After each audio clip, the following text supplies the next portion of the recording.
Hello, AOS fans. We're back again. It's almost like we've just cut a 40k video and we're sitting here immediately after we've recorded this. But no, of course not. No. And so we're going to do a quick rundown of the new indexes. I say the new indexes. They're the new indexes of all the old stuff. And these basically, if you're legacy players, if you're a new player, if you've been watching our videos and reading our stuff about new players, you haven't got to worry about this because you haven't got any figures. But all you do need to know is get this, or the relevant one for what you want to collect. Is that it? That's the end of the video. That's pretty much it. Thanks, Pete. So these are the indexes. Well, I mean, it is a bit. In some ways, you're right, Pete. There isn't any much point in talking about these in some ways because if you don't buy them, then you can't play with your figures. You can't. Because they are filled with data sheets for... But also lovely artwork. And lovely artwork. There's not very much. It's not. These are all business. There isn't any, like the... there's lots of backstory of Phil in the rule book's just over there. The camera. There's loads of... no, it's just behind you. It's just behind you. Fluff. I hate that word. But there's lots in that book. It's full of information and stuff that you don't really need to play the game, but it's all very fascinating and beautiful. This is pretty much condensed hard rules. This is just like you say, for the business end of the thing. So this one, there's 5 of them. There's Imperium 1, that is all your Marines. So Space that is Marines, Blood Angels, Dark Angels, Space Wars, Grey Knights, Death Watch, Legion of the Damned. I think there might be a few other sort of small ones there as well. And then Imperium 2. Which is Astra Militarum, Adeptus Mechanicus, Imperial Knights, Imperial Agents, and Talons of the Emperor. So all your other good guys, basically. Yeah, all the other not so bad Imperium good guys. You've then got Index Xenos. I've done the wrong one. That's 1. You've also got Index Xenos 1, which has your Craft Worlds, your Drukhari, your Yunari, Harlequins, and your Necrons. I'm not sure. Is it Eldar? So basically Eldar and Necrons, effectively. Eldar, Dark Eldar. And Necrons. So that's your Index Xenos 1. And Index Xenos 2 has all your other Xeno races in it, which is Orcs, Tau, Nids, and Steeler Cults. I guess none of these really have any connection to each other apart from maybe Nids and Cult. Talk about that in a minute. So that's those two, and then there's where would we be without Chaos? So this is all your Chaos ones, and Chaos is just it's got all the different chapters in here. So it's got your Nurgle, it's got Tzeentch and Slaanesh, and it's also got all your cultists and all your other bits like your Questor Traitoris, which are your knights, your big knights. Big knight ones that look like mini titans. So chaos versions of them and chaos demons as well. Yes, I noticed that it's split into like the Space Marines, Death Guard, and that kind of stuff. Yes, and then demons. And then demons. And then there's a bit at the back for all your knights as well. So everything a growing corrupt traitor might need. And it's like Robert says, it's got a bit of artwork and it's got all your points, and it's literally everything you need to be able to play in either a points value or a power rating. Yes, that's a very good point, Pete. That they all have at the beginning. At the beginning, it's not at the beginning. The bulk of the book is all the data sheets, and these just have the power rating on. So this is Captain Sicarius here, who is an Ultramarine, as you probably all know, and he's worth 7 power points.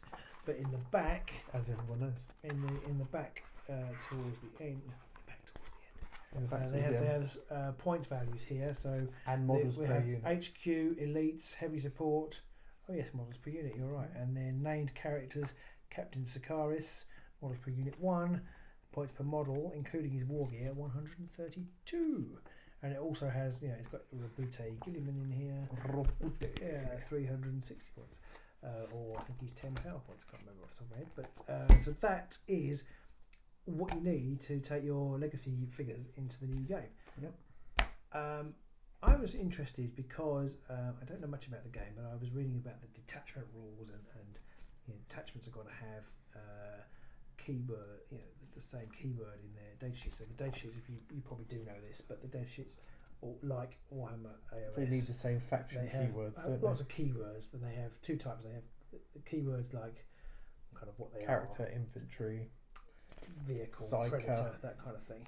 But then they have faction keywords, which is what ties them together to the other things in the game. So like Space Marines, Imperial, or Imperium is a faction keyword.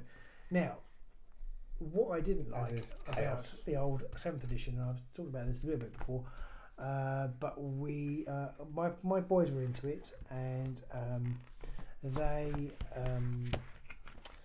had some Space Marines, and they wanted to. I think somebody bought them a Blood Angel, but they had Ultramarines, and it was like, oh well, and we had the Codex for the Space Marines, and the Blood Angels weren't even in it. Yeah. Which for me was really frustrating because I have a rudimentary understanding of the game.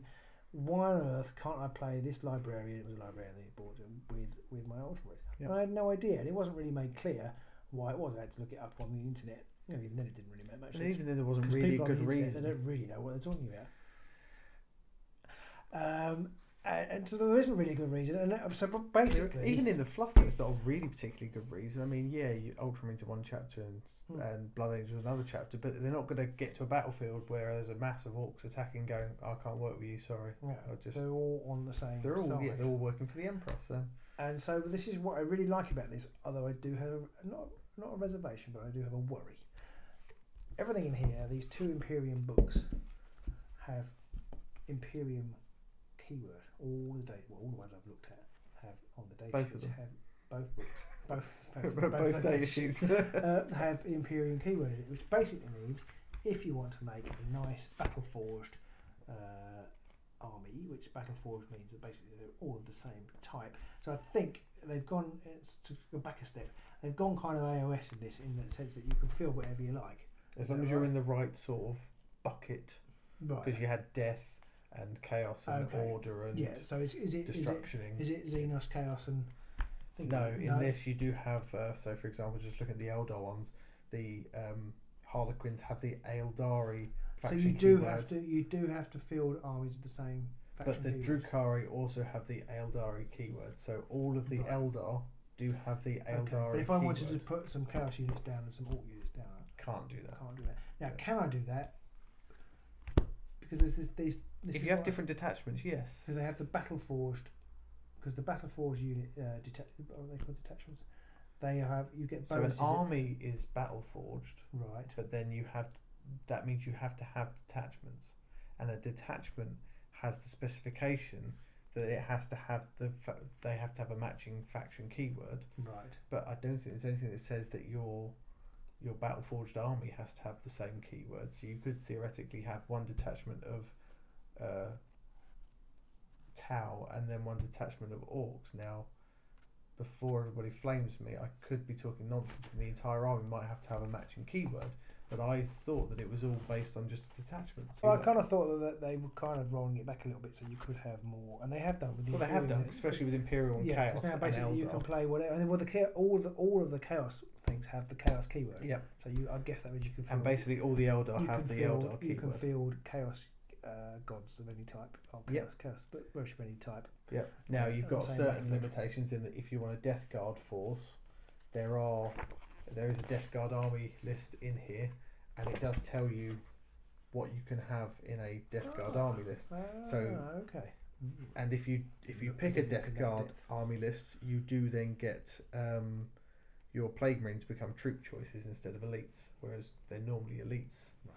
And that means that if you change it into a Death Guard army, then your Death Guard units become troop choices rather than elite choices, which means you can use them. It opens them up to being more flexible, but it does limit you because you can't have certain stuff, like you can't have Zinch and Khorne and stuff like that. It's no longer a Death Guard army, and then they're no longer troop choices. Exactly. Okay. So I like that. My only slight reservation would be that it seems to me if you've got much more choice. If you're Imperium, all of these guys can go in a battle forged all together. And this is everyone else. Yeah, but these guys can't. So even in this book, you've got Orcs, Tau, Tyranids.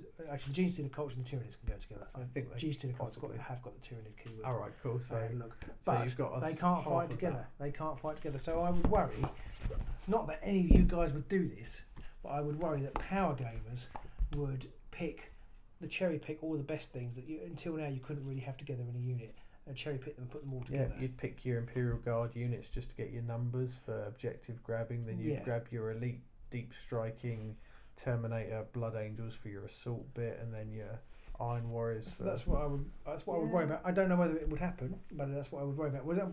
But on the flip side of that, I really like it from a narrative point of view. There's an Imperial Guard army fighting somebody, I don't know, some Death Guard somewhere, and they're up against it. And actually, what can the Imperial sort of leaders do? They've got a spare Primaris unit. Send it in to bolster them, which makes perfect sense in a narrative. It's exactly what they do in a narrative way. Yeah. It's just a question of whether people will abuse that in the game. Exactly. And I suspect if it can be abused, it will be abused. Yes, that's pretty much a standard for tabletop gamers. If there is a way, they will find it. And I think that tournaments may be a bit more strict, and again may say that possibly all of your faction keywords have to match. Yeah, at the moment it is only one. So yes, they all have Imperium. And it's pretty easy to get them all to match. And I know why they've done that. It's to obviously give you free reign and basically let them sell more stuff. Well, as I say, from Games Workshop perspective, they want you to I am a model collector as much as a player, or in theory I am. I will be if I had money. And so I want to be able to buy. Like I've just bought some Skitarii to play Shadow War because I love the models. I want to be able to play them with my Primaris Spacemen, and I can do that now. But you don't necessarily want to have to go out and buy a load of Dune Crawlers and Dragoons and all the rest, because you're not necessarily... No. You might not like the aesthetic of the entire army, but there might be one or two And I like units. some of the Imperial Guard models, and I probably would buy those, but I wouldn't buy 500 of them. Yes, because anybody who has to paint like 50 platoons of Imperial Guard will very quickly go off Imperial Guard and decide that an entire army made of 10 Terminators looks much more attractive. Exactly. But you can now mix. Well, similarly, I really like the Terminator models, so I might want to drop them into whatever. But you've got Terminator models as well, haven't you? Because you've got Terminators from a couple of different boxes. So. Yes, which is a nice segue into the other thing that I was going to talk about. So well done, because you didn't know. I didn't know. I'm just that good. If you have read on Geek Dad, I reviewed a couple of Games Workshop kind of sideline products. Their Battle of Vedros product and their Build and Paint product, which are kind of like old models repurposed for younger players. And the reason I got these, Games Workshop kindly sent me these, is so that I can take the Battle of Vedros figures. So there was like an Orc Warlord and a gyrocopter. That's not what they're called, are they? Deathcopter or something. Deathcopter. That's all. And you've got a dread attack bikes and then a dreadnought. And I want to convert those to 8th edition and play those and report back how that went and what in terms of Vedros boxes do you get for your money. I don't even know whether you can still get the Vedros box. I probably need to find that out. But if you have got Vedros and you want to play 8th edition, what do I need to do? Because I suspect if your children have got that and enjoy it, you probably don't need to drop the £90 or $160, whatever it is, for the main rulebook. You can probably just buy one of these for. I think they're coming out for £15. I think they're going to be. Doesn't sound the back here. I think they're £15. I think, well, they're already for. You can already pre-order them on the website, but I believe they're £15 each, which is a little bit cheap. Which is $25. This is £15 and it's that thick. This is £15 and it's like 50% thicker. Yeah, but you know that they wouldn't make that one cheaper. So Yes, that's true. And so all you would need is this. You could download the rules for free because the rules are coming out on the 17th free. The main basic rule sets for 40k are going to be free. So one book, download some rules, you're ready to roll with your old models. Yeah. Which is pretty nice. And you can probably pick up those Vedros models reasonably cheaply as well. Yeah, it's not. And the Build and Paint ones. But I will write about what I've found and what you get. So look out for that. It'll probably be a couple of weeks yet, but look out for that. Yep. So that is the indexes. I'm actually quite impressed. The other thing I was going to say about them, I know I did talk a lot, is that flicking through this, it really reminded me, those of you who go back this far to Warhammer Armies, third edition, basically one of these army lists. Yep. It feels like it's got the same, and I think originally Warhammer Armies was a hardback, but they did bring out paperback. It's got the same feel and the same. I mean, these are stopgaps, aren't they? Because they're going to want to bring out. Yeah, but army if books again. theoretically, yes, it is. But theoretically, this is all you ever need. Yes, this is And true. of course, you're obsessive collectors. They won't be all you ever need. But they'll, in theory, they'll bring out new, like they did in AOS. They'll bring out faction-specific army books, and then you'll have special rules in there, and there'll be all kinds of extra there will new be units new stuff. and This shinies. isn't the end of Games Workshop. No, not by a long shot. And they're doing so much good stuff now. I mean, it's hard to see that they're gonna. It's gonna be hard for them to muck this up. They're doing so well at the minute. At the moment, yeah, no, you're right. They're definitely on the up at the moment. They are. To be fair, haven't been on the down for quite some time, but they're now on the up, and I think It's hard to keep going down after a while, but I think but they're it's coming up similar- with a vengeance. It's hard to keep going up as well. So I think they will This peak. is true. I think They will peak, but but it's nice to they be on the up at the are minute. the biggest thing. They are listening and engaging with their audience. Yes. So they've taken on. I noticed they've taken on another kind of fan convention and given it backing last week. And obviously they've put the War Scroll Builder on. Gone are the days where they They've just come along and closed say down. this is our IP and you're out of luck. Yeah. They've actually gone, you know what, you Yeah. spent a lot of time with this and people like it, so we're just going to give you support. And the with whole it. engagement in social media and the Warhammer community people, they're all really good. Their social media guys they're geniuses. They're just some of the stuff they post when people get ratty and moan about stuff. They are just they are giving some solid burns out. So it's just brilliant to watch. So luckily we don't attract that level of attention. No. Be nice, possibly. So Mike, stop burning us. Yeah,